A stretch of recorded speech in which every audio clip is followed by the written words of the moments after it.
नमस्कार दोस्तों, स्वागत आप सभी का। इससे पहले अपन ने कुछ क्वेश्चन वगैरह किए थे, अब उसी को हम आगे करते हैं। आज जो हम पढ़ेंगे अवकल समीकरण में समघात अवकल समीकरण पढ़ेंगे, ठीक है। तो सबसे पहले अपन समझते हैं समघात अवकल समीकरण। समघात अवकल समीकरण, जो समघात अवकल समीकरण होता है इसको इंग्लिश में बोलते हैं हम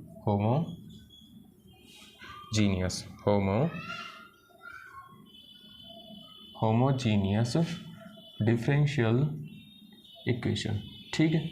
ऐसा अवकल समीकरण जिसमें अंश और हर की जो घातें होती हैं वो क्या होती है, समान होती है, ठीक है। तो सबसे पहले हम इसको एक क्वेश्चन से समझेंगे। जैसे हमारा पहला क्वेश्चन हो गया, एक क्वेश्चन लेते हैं हम।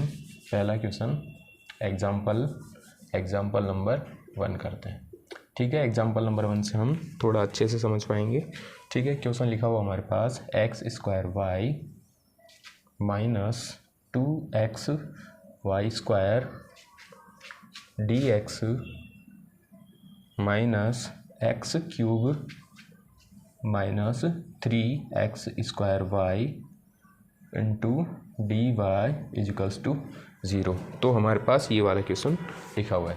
तो सबसे पहले हमको क्या करना है, इसको dy/dx के रूप में लिखना है। तो उसके लिए हमको क्या करना पड़ेगा, ये माइनस की टर्म को हम उस साइड लेके जाएंगे। तो हमारे पास क्या बचेगा, x² minus 2xy² dx equals to x³ minus 3x² into dy, ठीक है। तो हमारा यहाँ से dy/dx क्या हो जाएगा, ये वाली टर्म इसके नीचे आ जाएगी। तो x² minus 2xy² x³ minus 3x²y, ठीक है। तो अब यहाँ पे देखो समघात क्या है, यहाँ पे x की पावर 2 है, y की पावर 1। तो यहाँ पे ओवरऑल कितनी होगी, 3 पावर। यहाँ पे भी कितनी हो जाएगी, 3 पावर। यहाँ पे भी 3 पावर, यहाँ भी 3 पावर। तो यानी इसके अंदर जो हमारा dy/dx के बराबर जो फंक्शन लिखा हुआ फंक्शन ऑफ xy और ये फंक्शन ऑफ xy, दोनों xy के फंक्शन है और इनकी जो घात है वो क्या है, बराबर है, ठीक है। तो इस टाइप के क्वेश्चन को करने के लिए हमको क्या मानना पड़ता है, हम क्या मानते हैं, y बराबर vx मानते हैं, ठीक है। y बराबर vx मानेंगे तो जो हमारी ये टर्म्स है एक टर्म के अंदर चेंज हो जाएंगी। तो इसको करने के लिए हम क्या करेंगे, ठीक है, y की जगह गए तो हमने vx मान लिया और dy/dx चाहिए अपन को। तो हम क्या करेंगे, इसका x के सापेक्ष अवकलन करेंगे। तो हमारे पास क्या आ जाएगा, dy/dx। यहाँ पे क्या लगेगा, u एंड v वाला फॉर्मूला लगेगा।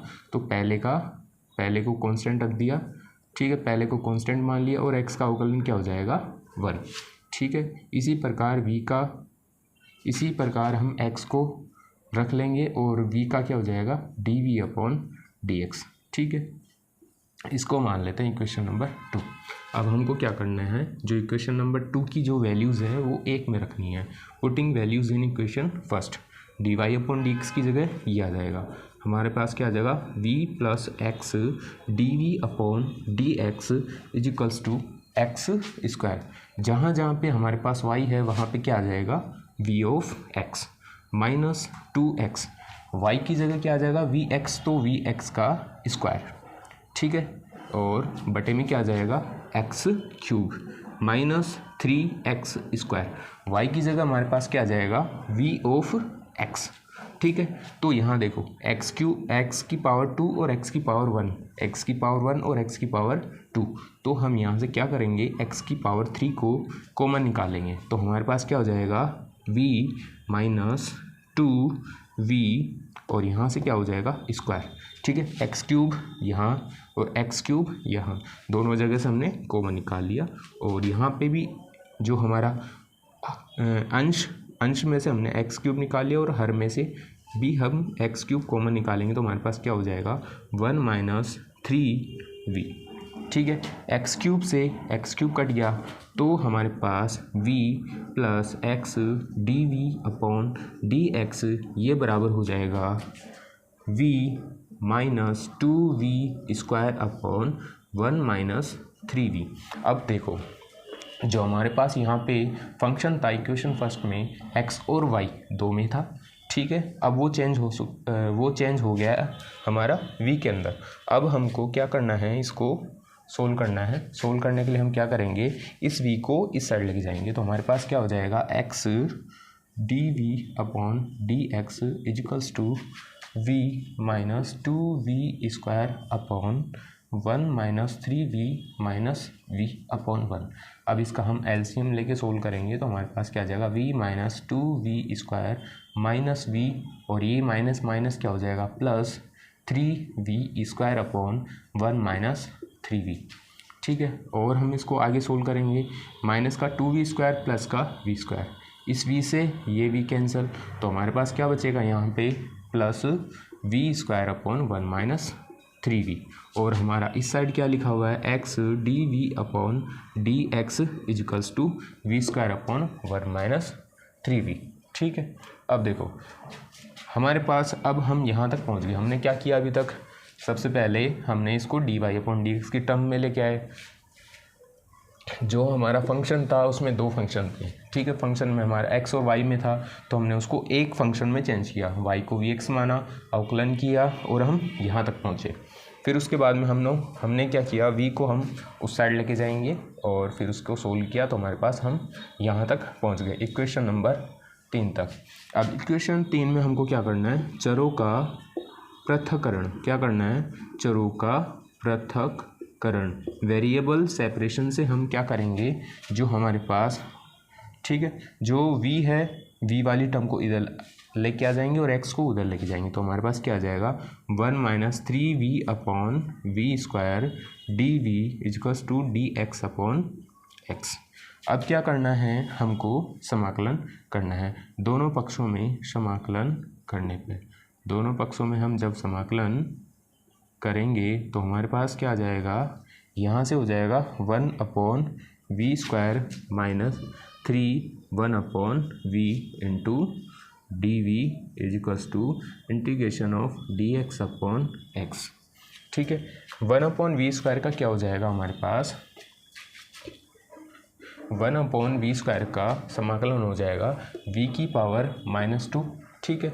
और इसका इंटीग्रेशन करना है, और -3 1 अपॉन v का क्या होता है, log ऑफ v, और dx अपॉन x का हो जाएगा log of x plus log of c, ठीक है। अब अगर आंसर में अगर हमारे log नहीं होगा तो हम क्या करेंगे, e की पावर में चेंज कर लेंगे, ठीक है। वो आंसर के हिसाब से c हम ले लेंगे। तो यहाँ से v की पावर -2 है, तो इसका क्या होता है, v की power -2 plus 1 upon -2 plus 1, -2 plus 1 क्या हो जाएगा, यहाँ पे हमारे पास क्या बचेगा, -2 प्लस 1 -1 हो जाएगा, ठीक है। तो यहाँ पे क्या हो जाएगा -1, और v की पावर -1 है तो वो नीचे आगे किसकी हो जाएगी, धनात्मक की। तो हमारे पास ओवरऑल क्या बच जाएगा, -1 upon v -3 log v equals to log of x plus log of c, ठीक है। अब देखते हैं आंसर किस टर्म के अंदर मांग रहा है हमारे से। ये आ रहा है हमारे पास e की पावर के अंदर चेंज करना पड़ेगा, ठीक है। अब क्या करना है, देखो जो आंसर है, आंसर तक पहुंचने के लिए हमको क्या करना पड़ेगा, देखो इसको हम उधर लेके जाएंगे तो -1 अपॉन v, और ये हो जाएगा v³ और उधर जाके क्या हो जाएगा प्लस का, तो ये हो जाएगा log of x plus log of c plus log of v³, ठीक है। हम जानते हैं, क्या जानते हैं, log of a plus log of b, और आगे कितने भी टर्म्स चलें तो उसका रिजल्ट आता है log of a into b into c, ठीक है। तो यहाँ से हमारा क्या हो जाएगा, -1 upon v equals to log of c x into v³, ठीक है। और ये हमारा किस में चले जाएगा, अब log को इस साइड लेके आएंगे तो ये हो जाएगा, ये हो जाएगा e की पावर में चले जाएगा -1 upon v equals to c x v की वैल्यू v³, ठीक है। और v हमारे पास क्या है, v क्या है, v क्या हो जाएगा, यहाँ से चूँकि y बराबर क्या माना था अपन ने, vx, तो v हो जाएगा हमारे पास y अपॉन x, जहाँ जहाँ v है वहाँ वहाँ हमको y अपॉन एक्स रखना है। तो e की पावर 1 अपॉन वी में है तो उल्टा हो जाएगा minus x upon y into c x. V की जगह हो जाएगा y cube upon x cube. एक पावर से ये कैंसिल हो जाएगा, तो जो हमारा आंसर आएगा वो क्या हो जाएगा, e की power minus x upon y equals to ये हो जाएगा, ये अपने पास माइनस क्या आ रहा है यहाँ पे, ठीक है। तो ये हो जाएगा C Y cube upon X square, ठीक है। तो एक्स स्क्वायर को इधर लेके आ जाएंगे तो हमारा जो रिजल्ट है एक्स स्क्वायर ई की power minus x upon y equals to c Y cube, ठीक है। तो ये हमारा इसका क्या हो जाएगा, अभिष्ट हल, ठीक है। देखो वापस से समझो, ये हमारे पास क्वेश्चन लिखा हुआ है, पहले हमने d y upon d x में चेंज किया। यहाँ पे फंक्शन हमारा एक्स और वाई के अंदर था, तो पहले एक फंक्शन के अंदर चेंज करेंगे। तो वाई को वी एक्स माना, अवकलन किया, वैल्यूज़ पुट की, सोल्व किया, एक टर्म के अंदर चेंज हो गया, फिर चरों का पृथक्करण किया, फिर वापस से वही पुराने वाला मेथड जो अपन ने किया था, समाकलन करना है।